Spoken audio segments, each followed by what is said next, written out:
आया सामने, कहा कई फाइलें बैक डेट पर साइन की गई जो कि उचित नहीं। छत्तीसगढ़ में बीजेपी की प्रचंड जीत, विधानसभा चुनाव में कांग्रेस 34 सीटों पर सिमटी और भाजपा ने 54 सीट जीतकर छत्तीसगढ़ में कमल खिलाया। रायपुर में नगर निगम नेता प्रतिपक्ष मीनल चौबे ने की महापौर एजाज डेबर से इस्तीफा देने की मांग, जिस पर एजाज डेबर ने इस्तीफा देने का सवाल ही नहीं।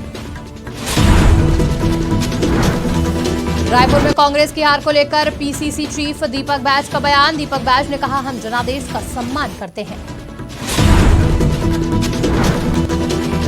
बेमतरा में रबी फसल सीजन के लिए कृषि विभाग की तैयारी जारी, फसल बीमा योजना प्रचार वाहन रथ को दिखाई हरी झंडी।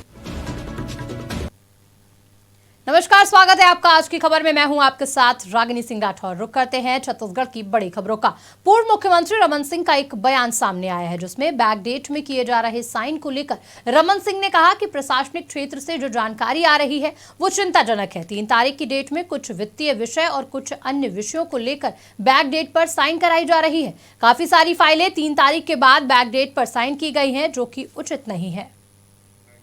काफ़ी सारी फाइलें जो 3 तारीख के बाद जो साइन की गई है बैक डेट में, वो मैं समझता हूँ कि सरासर गलत है और उचित नहीं है। उसकी एक बार जो भी मुख्यमंत्री बनेगा छत्तीसगढ़ में उसकी विवेचना तो करेगा, मगर मुझे लगता है कि ये ऐसा समय है कि जब तक सरकार का गठन न हो जाए कोई नए निर्णय लिए नहीं जा सकते, कोई नए आदेश जारी हो नहीं सकते।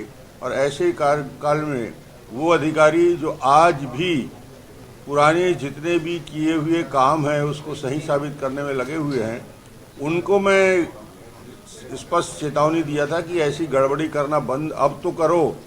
अब तो सरकार बदल गई है, कम से कम छत्तीसगढ़ के हित में काम करना पड़ेगा। काफ़ी छत्तीसगढ़ में भाजपा ने कांग्रेस को जबरदस्त मात दी है। 2023 के विधानसभा चुनाव में कांग्रेस 34 सीटों पर सिमटी और भाजपा ने 54 सीट जीतकर छत्तीसगढ़ में कमल खिलाया, जिसके बाद अब अपनी हार के बड़े कारणों पर कांग्रेस गहन सोच विचार करेगी। इस दौरान हमारी संवाददाता चित्रा पटेल ने पीसीसी अध्यक्ष दीपक बैज से खास बातचीत की।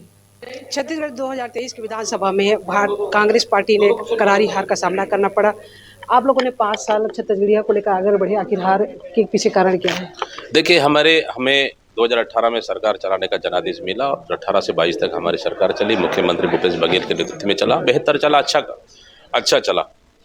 हर वर्ग हर योजनाओं को जनता तक पहुंचाने का काम किए। लेकिन 2023 में हम चुनाव में गए तो इन्हीं के दम पर हम लोग गए, लेकिन जिस उम्मीद और आशा के साथ हमारा भरोसा और विश्वास था, उम्मीद के विपरीत सीट आई तो आश्चर्य हुआ। लेकिन जनादेश है, हम स्वीकार करते हैं। मजबूती विपक्ष के रूप में हम काम करेंगे छत्तीसगढ़ से। क्या घोषणा पत्र में दम नहीं था? देखिए, हमारा घोषणा पत्र बेहतर था, सभी वर्गों के लिए था। किसान के लिए था, युवाओं के लिए था, माता बहनों के लिए था, शिक्षा के क्षेत्र में था, हेल्थ के क्षेत्र में था, सभी क्षेत्रों में रहा। लेकिन हो सके भारतीय जनता पार्टी का झूठ कांग्रेस की सच्चाई पे भारी पड़ गया। इस वजह से शायद ऐसा भी एक कारण हो सकता है या अन्य कारण हो, तो उसको हम लोग पार्टी में समीक्षा करेंगे। विधानसभा के चुनाव में आप लोगों ने हार की सामना किया, अब लोकसभा का चुनाव सामने है, किस तरह से रणनीति होगी आप लोगों की? रणनीति बनाएंगे। आने वाले 3 महीना के बाद मार्च अप्रैल में लोकसभा चुनाव होना है।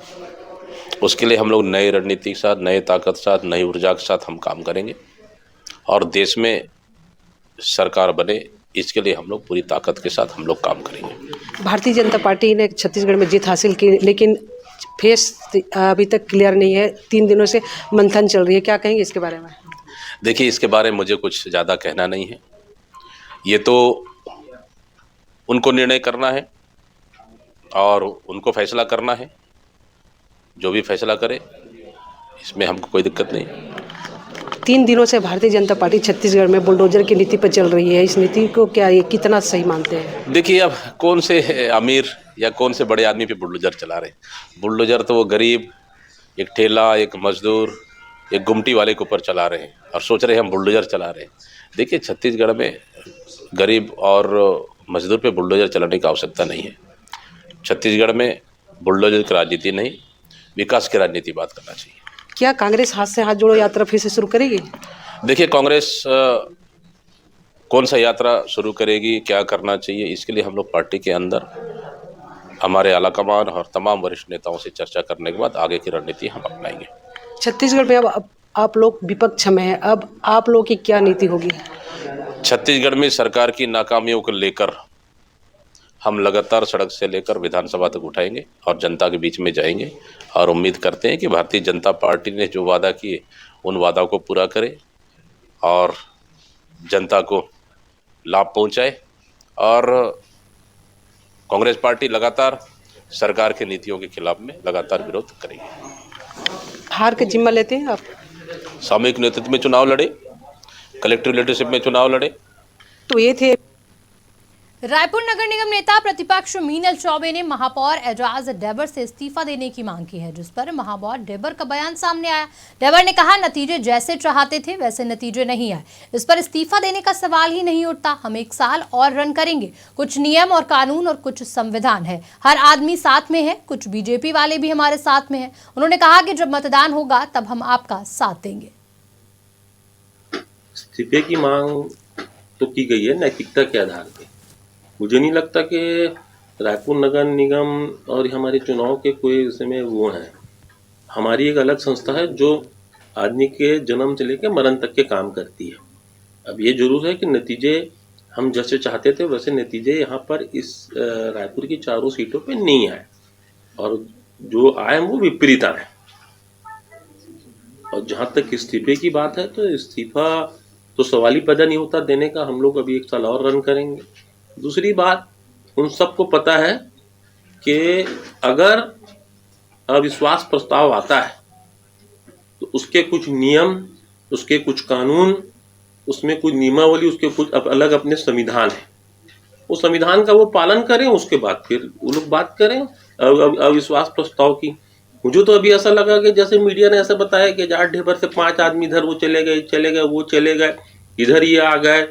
सबसे बड़ी बात तो एक बात आपको बता दूं कि हर आदमी साथ में है, सब लोग हमारे संपर्क में हैं, हमारे साथ में हैं।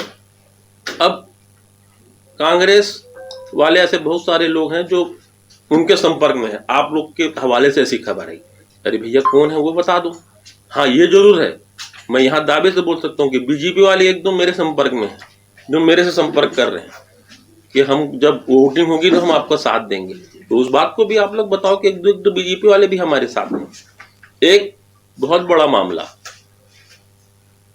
बीजेपी के एक बहुत वरिष्ठ पार्षद जिसका जाति प्रमाण पत्र पूरे तरीके से फर्जी पाया गया। चुनाव में कांग्रेस की हार को लेकर कहा, पीसीसी चीफ दीपक बैज का एक बयान सामने आया, जिसमें दीपक बैज ने कहा कि हम जनादेश का सम्मान करते हैं, चुनाव परिणाम हमारी अपेक्षा के अनुरूप नहीं आया। उन्होंने कहा कि भाजपा के झूठ के सामने हमारा सच दब गया है। छत्तीसगढ़ की जनता का हक मिले, इसके लिए हमारा संघर्ष लगातार जारी रहेगा। साथ ही हार की वजह को लेकर भी उन्होंने समीक्षा की बात कही। देखिए, मैंने फिर से कहा, फिर वही बात कह रहा हूँ कि हम लोग चाहे कोई भी वर्ग का हो, हार तो हार है। इन सभी चीज़ों का बारीकी से पार्टी समीक्षा करेगी। कोई भी बात है, हम लोग पार्टी की बात है, पार्टी में बोलने के लिए, पार्टी में बात रखने के लिए हम लोग सबको अवसर देंगे और इन सब मुद्दों को हम लोग पार्टी के भीतर रखकर हम लोग इसको चर्चा करेंगे। बेमेतरा जिले में रबी फसल सीजन के लिए कृषि विभाग की तैयारियां जारी हैं, जिसके लिए शासन की गाइडलाइंस का पालन किया जा रहा है।